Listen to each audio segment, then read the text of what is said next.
नमस्कार, मैं हूं आपके साथ निलोफर अंसारी और आप देख रहे हैं V9 न्यूज। देश और राज्यों की हर बड़ी खबर पर रहती है हमारी पैनी नजर। तो आइए नजर डालते हैं आज की खास खबर पर। भारतीय जनता पार्टी के प्रांतीय अध्यक्ष दिलीप सिंह पटेल प्रयागराज पहुंचे, जहां उन्होंने कार्यकर्ताओं के साथ एक कार्यशाला का आयोजन किया और क्या कुछ उन्होंने कहा, आइए सुनाते हैं।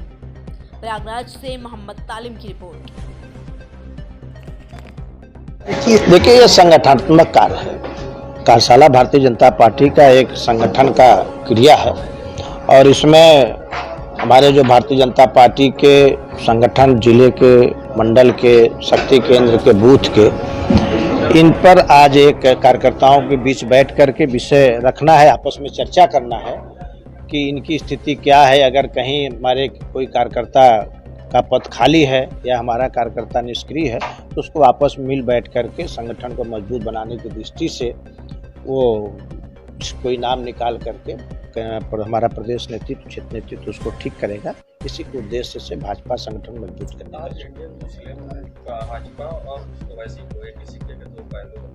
ये तो उनका काम है। भाजपा और ओवैसी एक सिक्के के दो पहलू हो ही नहीं सकते, अलग अलग पहलू हैं। भारतीय जनता पार्टी राष्ट्रवादी पार्टी है, देश को मजबूत करने में विश्वास करने वाली पार्टी है।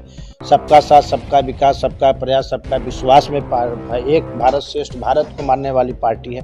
तो ये उनका विचार हो सकता है, लेकिन देश की आम जनता इस बात को अच्छी तरीके से जानती है कि भाजपा और ओवैसी और जो विपक्षी पार्टियां हैं उनमें क्या अंतर है। इसका 14 और 19 में के चुनाव में भी जनता ने दिया है और 24 सामने है।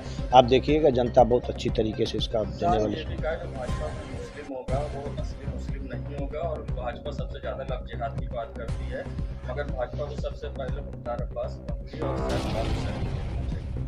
ये भारतीय जनता पार्टी के ऊपर जो लोग आरोप लगा रहे हैं ना, उनको ये देखना चाहिए कि लंबे दिनों तक उन्होंने शासन किया है और मुसलमानों को वह कितने हित ऐसी हैं जो मुसलमान जो है शिक्षा में लेकर के, नौकरी में लेकर के, उसमें आज़ादी के बाद जो स्थिति थी और इनके शासनकाल में उनकी स्थिति कहाँ आ गई, ये खुद उनको विचार करना चाहिए। और मुस्लिम भाई इस बात को अच्छी तरीके से देख रहे हैं। अब बड़े पैमाने पर मुस्लिम भाइयों का भी, क्योंकि भारतीय जनता पार्टी, मैंने जैसा कहा पहले, सबका साथ, सबका विकास, सबका प्रयास में है, तो सब इसमें सम्मिलित हैं। जो हमारी केंद्र प्रदेश की योजनाओं का क्रियान्वयन हो रहा है, लाभ प्राप्त कर रहे हैं, वो किसी के पक्ष विपक्ष में नहीं है, सबके लिए है और सब लोग भाजपा के साथ हैं। भाजपा के संजय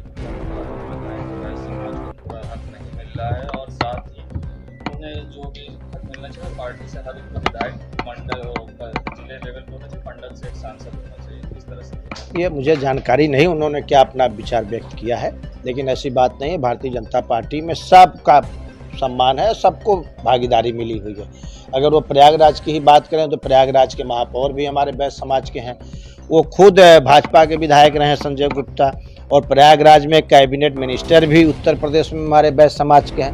तो ये उनका आरोप क्या है हमें जानकारी नहीं है, लेकिन निराधार आरोप। सर, बात करें 2024 की, तो इलेक्शन की तैयारी, लोकसभा के प्रत्याशियों का चयन और प्रक्रिया काम प्रदेश और केंद्र नेतृत्व का है।